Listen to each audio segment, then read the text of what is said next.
Hello students, welcome to EPG Pathshala. I am Reema Gupta from University of Delhi. Today we are going to talk on module Introduction of Classes, and this is under the paper Ceramic. So after the completion of this module, you all should be able to learn about the glass transition temperature, radial distribution function, and finally cooling rate versus glass formation. So before moving further, let's discuss the basic idea behind it. If we take a metal such as copper, melt it and then cool in the normal manner, then it solidifies in a crystalline structure. In the solid copper, the atoms are arranged in a regular ordered fashion in an FCC structure. In the liquid, the atoms have some short range order but no long range order. The time taken for the solid liquid transition in this case is sufficient for the atoms in the liquid to rearrange themselves in an ordered fashion, characteristics of the crystal. So, in the case of glass, however, although a rigid solid does form on cooling from the liquid state, but its structure is not crystalline. The viscosity of liquid increases as the temperature is decreased and becomes comparable to that of solids. For this reason, a glass is also called supercooled liquid. It has what is called an amorphous structure with no long range order, and in this case the structural units do not get sufficient time to form a crystalline structure before the viscosity increases to a very high temperature levels where the mobility of the structural units becomes very low. Glass transition temperature. Now let's discuss, is liquid to glass formation a phase transition? So for that, let's consider the change in specific volume as a function of temperature as a material is cooled from the molten state. So in this figure, you can see that on a y-axis there is a specific volume and in x-axis it is temperature. So here Tg is the glass transition temperature and Tm is the melting point. So the specific volume V decreases as the temperature decreases, which can be seen from this figure.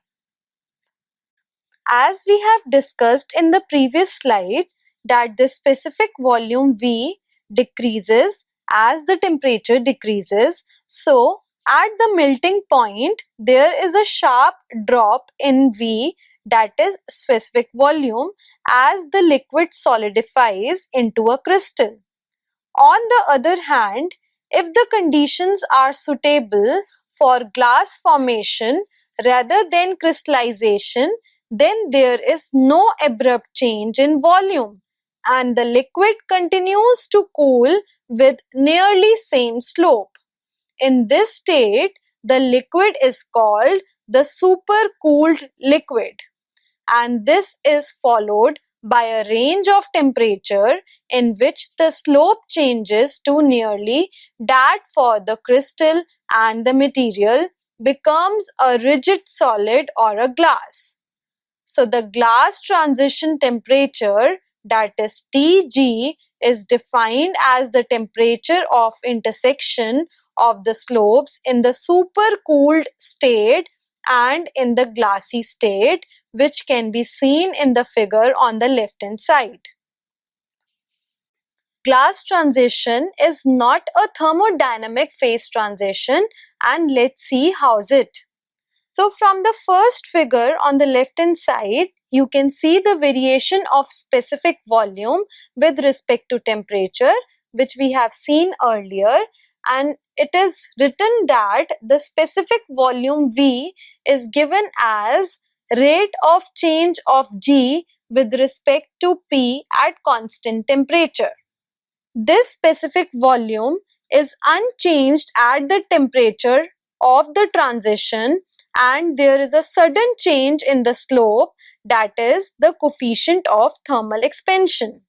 So, on the below left corner in the figure, you can see the variation of thermal expansivity with respect to temperature.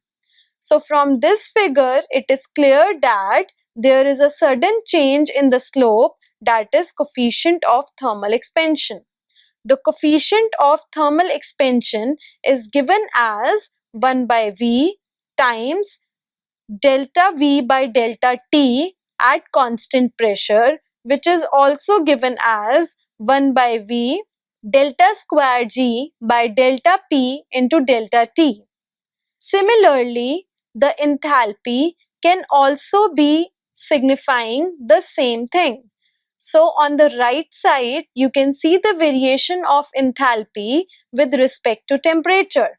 The enthalpy, which depends on the first derivative of G, is given as H is equal to G minus T into delta G by delta T at constant pressure.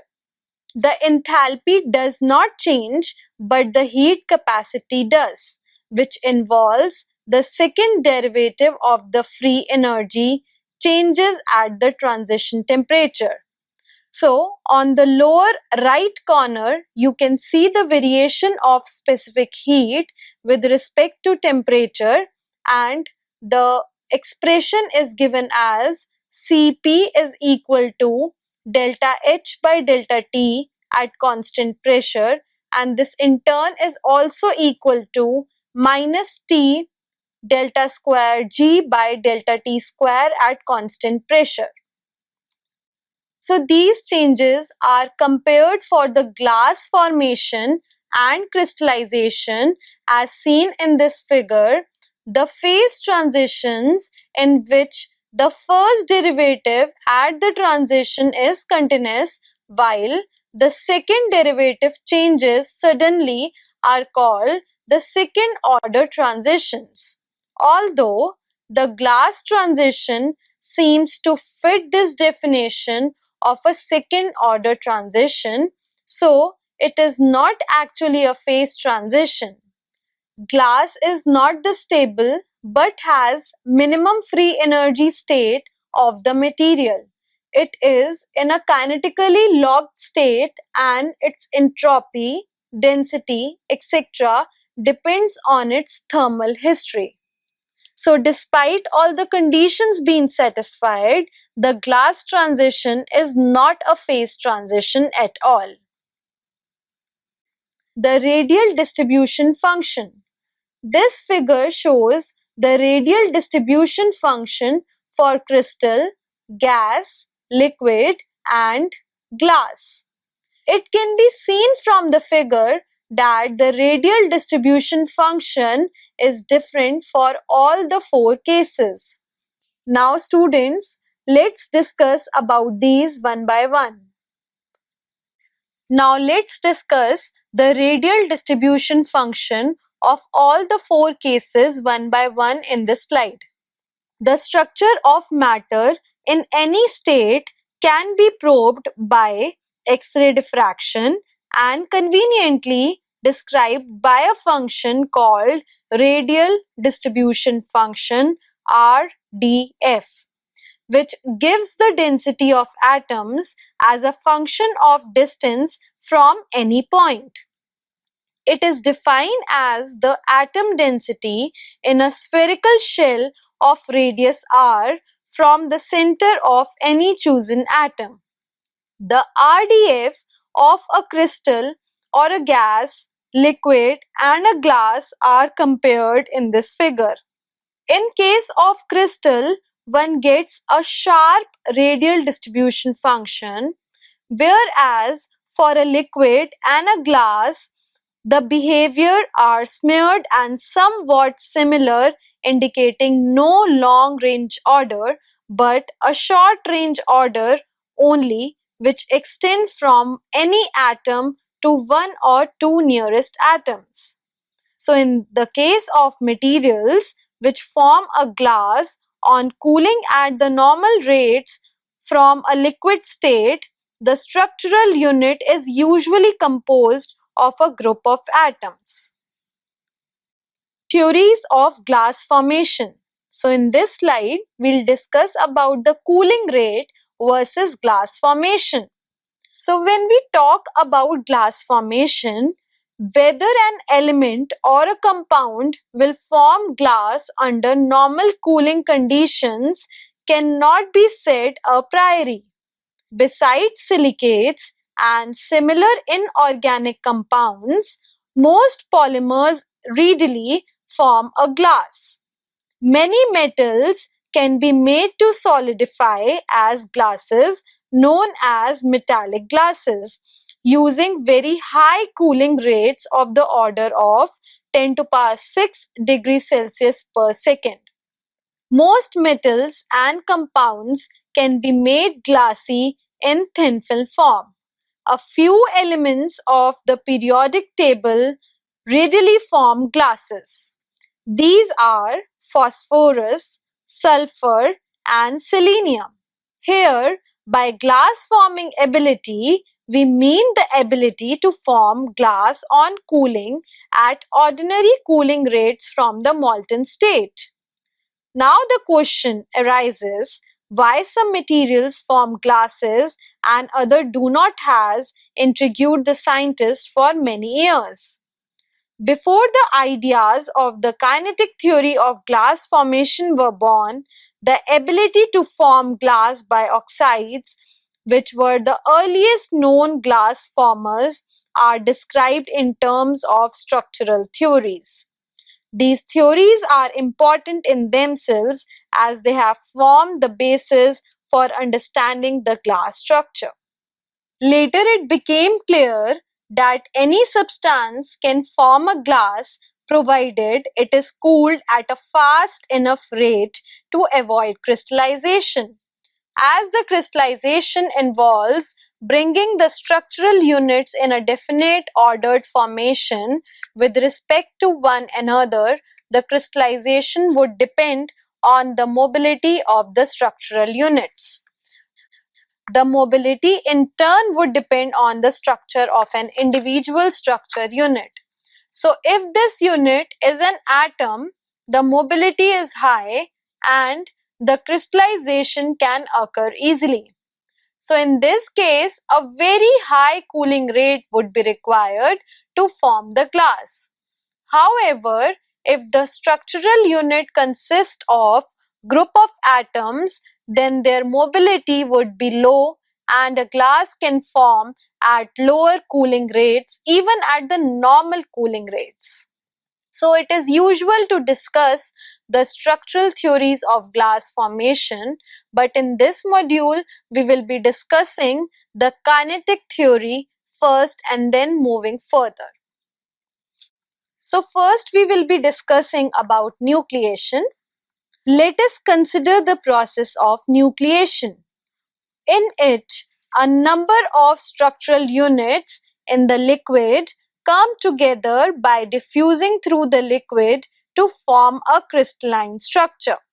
This structure is called embryo.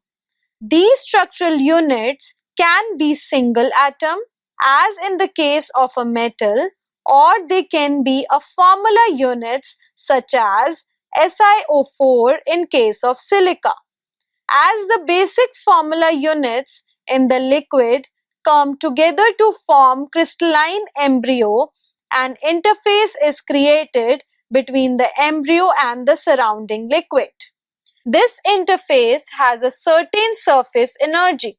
So in the beginning, when the embryo is small, the increase in surface energy, due to this, the liquid changes into crystal and there is a transformation because the surface to volume ratio of an embryo is larger due to its very small size. The embryo formation therefore causes an increase in energy, and the embryo tends to dissolve back. At any time, there would be a distribution of sizes of the embryo in the liquid. As the embryo size increases, the decrease in the volume free energy approaches the increase in the surface energy until at some size, the two are equal in magnitude.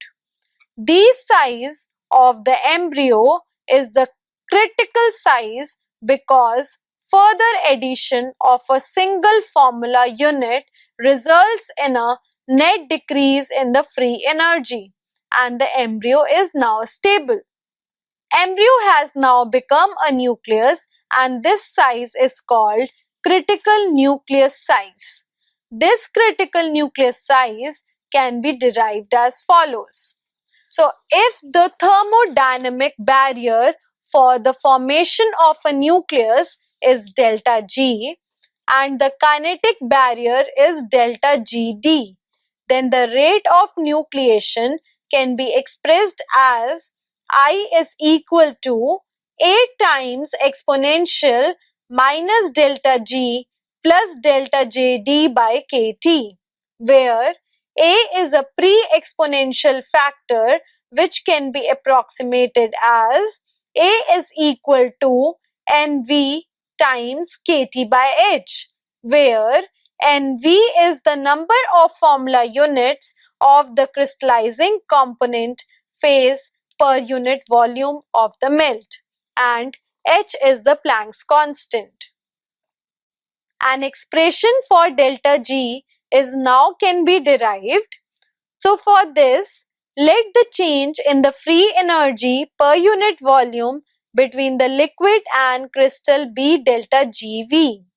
Note that delta GV is a negative quantity because crystal is more stable phase.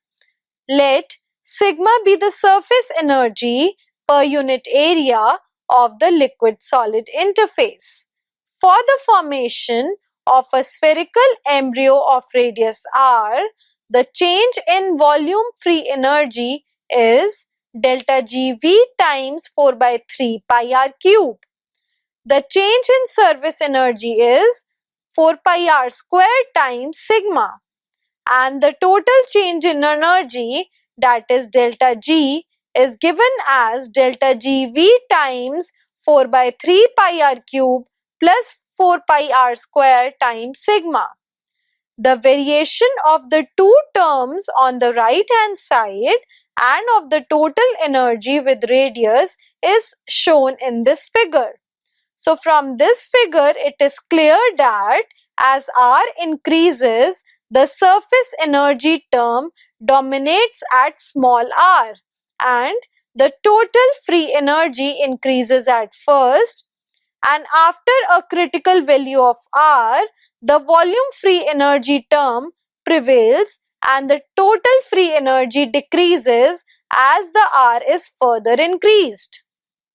The critical value of R, that is R dash, is at the maximum in the free energy curve and is obtained by the equations or by the derivation of delta G to 0.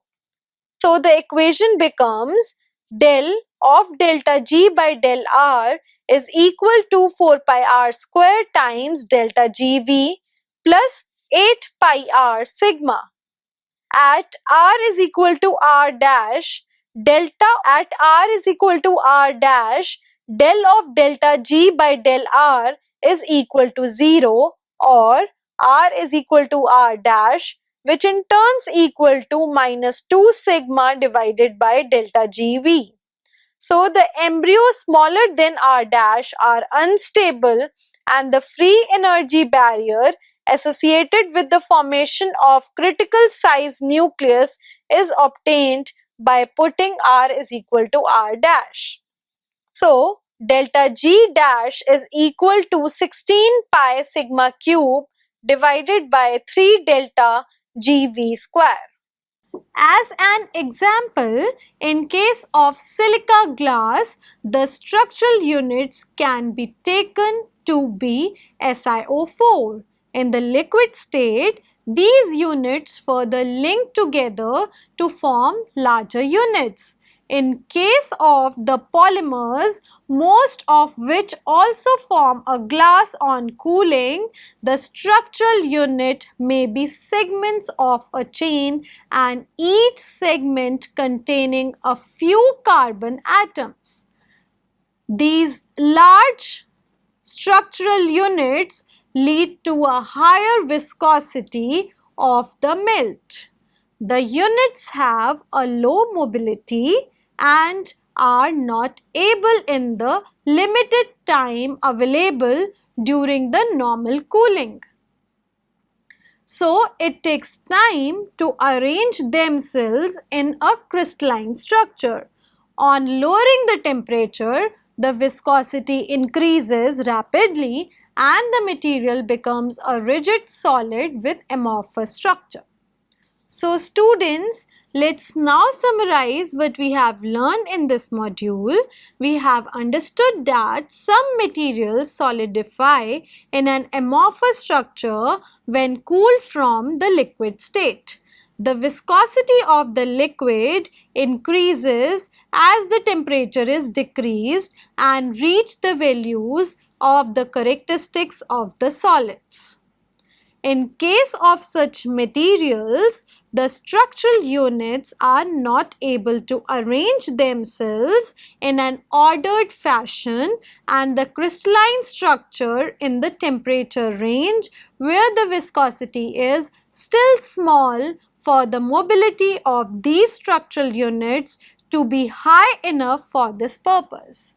So, if the specific volume is plotted against the temperature during cooling from the liquid state, there is a change in slope of some temperature.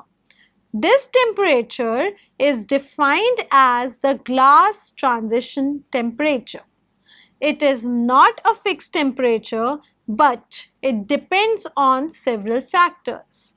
Thus, the glass transition temperature increases if the rate of cooling is increased further. The radial distribution function gives the density of atoms as a function of distance from any point. So, it is defined as the atom density in a spherical shell of radius r from the center of any chosen atom, which we have already discussed in this module. Its shape is nearly same for a glass and for a liquid. In contrast, the radial distribution function of a crystal has sharp lines indicating the atoms are located in shells of discrete radii around any atom. Although during the glass transition, many thermodynamic quantities behave in a manner similar to a second order phase transition, which we have seen in this module, but the glass transition is not a second order phase transition. Rather, it is a kinetic phenomena. It is not possible to say priori whether a given substance would form a glass or not. Many ideas based on the structure have been proposed to predict the ease of glass formation. However, in fact, many materials can form a glass if cooled at a rate faster than critical cooling rate. Thank you.